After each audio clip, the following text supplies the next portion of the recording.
परमेश्वर के धन्य नाम की महिमा हो। प्रभात मनन के सत्र 2574 में आप सभी का बड़े प्रेम के साथ स्वागत करता हूं। आइए आज के मनन के लिए हम बढ़ते हैं यूहन्ना की पहली पत्री 3 अध्याय उसकी 17 एवं 18 पद। पर जिस किसी के पास संसार की संपत्ति हो और वह अपने भाई को कंगाल देखकर उस पर तरस आना ना चाहे तो उसमें परमेश्वर का प्रेम कैसे बना रह सकता है। हे बालको, हम वचन और जीभ ही से नहीं पर काम और सत्य के द्वारा ही प्रेम करें। इफिसुस आदि क्षेत्रों में झूठी शिक्षा प्रचार करने वाले लोग सांसारिक जीवन को महत्व नहीं देने के कारण वे लोग यहाँ तक अपने घर के लोगों की भी देखरेख करनी या घर के अन्य सदस्यों की जरूरतों में उनकी मदद करनी आदि जिम्मेदारियों का निर्वाह नहीं करते थे। माता पिता की देखरेख करनी, पारिवारिक जीवन बिताना अथवा पत्नी बच्चों की देखरेख करनी आदि से इन तथाकथित आत्मिकता के प्रचारक परहेज रहते थे। जैसे कि वर्तमान काल के तथाकथित साधु संत लोग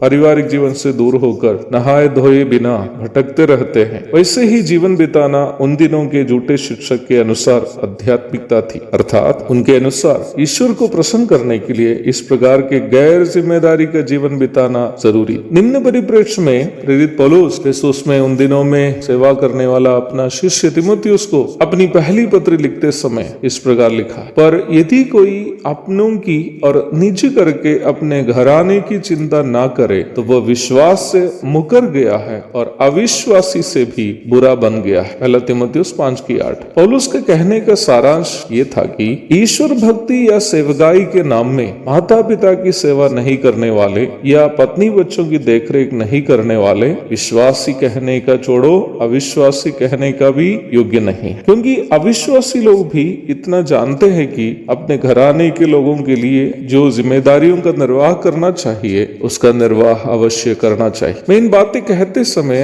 आप में से कई लोग इस प्रकार शायद सोचते होंगे कि हाँ, एक अच्छा मसीह विश्वासी वही है जो अपना घर के काम धाम देकर जीवन बिताता। बिल्कुल नहीं, क्योंकि संसार के अविश्वासी लोग भी अपना घर के काम देखकर जीवन व्यापन करते हैं। यदि हम भी उतना ही करते हैं तो विश्वासी और अविश्वासी में क्या फर्क है? कुछ भी नहीं। मसीह जीवन संसार की नैतिकता से भी ऊंचा स्तर का जीवन है। Christian life is a higher standard of life than the standard of world morality. प्रभु यीशु मसीह यहूदियों से इस प्रकार कहा, यदि तुम्हारी धार्मिकता शास्त्रियों और फरीसियों की धार्मिकता से बढ़कर ना हो तो तुम स्वर्ग के राज्य में कभी प्रवेश करने ना पाओगे। मत्ती 5:20। फारिसी और शास्त्री न्याय व्यवस्था के नियमों का पालन अपनी समझ के अनुसार पालन करने के बाद खुद को धर्मी समझने वाले थे। वे न्याय व्यवस्था की विधियों को केवल मानुषिक नजरिए से समझने वाले, ना कि परमेश्वर की नजरिए से। इसलिए प्रभु ने यहूदियों से कहा कि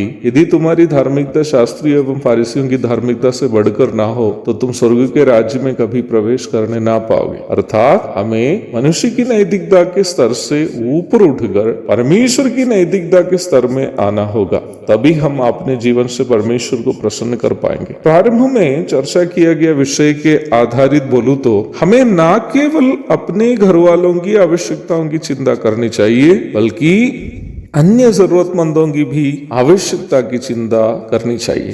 तभी हम वास्तव में उस आत्मिक स्तर के हो जाएंगे जो प्रभु हमसे उम्मीद करता है। मसीह विश्वासियों को ये सोच अवश्य होनी चाहिए कि हमें परमेश्वर ने जो भी धन संपत्ति दी है वो केवल हमें ऐश मस्ती करने के लिए प्रभु नहीं दिया, बल्कि प्रभु हमारे नजरों में लाने वाले अन्य जरूरतमंदों के साथ उसकी आवश्यकता के अनुसार साझा करने के लिए भी दिया। हमने इस बात को प्रारंभ में देखे थे कि जो अपने घर वालों की चिंता नहीं करता है वो अविश्वासी भी कहे कहने लायक नहीं। वैसा ही जो दूसरों की चिंता ना करते हुए केवल अपने घर वालों की चिंता करता है, वह विश्वासी कहने भी लायक नहीं। प्रभु हमें धन संपत्ति इसलिए नहीं देता है कि हम स्वयं उसका लाभार्थी बनकर रहे, बल्कि इसलिए भी है कि हम अन्य जरूरतमंदों को भी इसका लाभार्थी बनाए।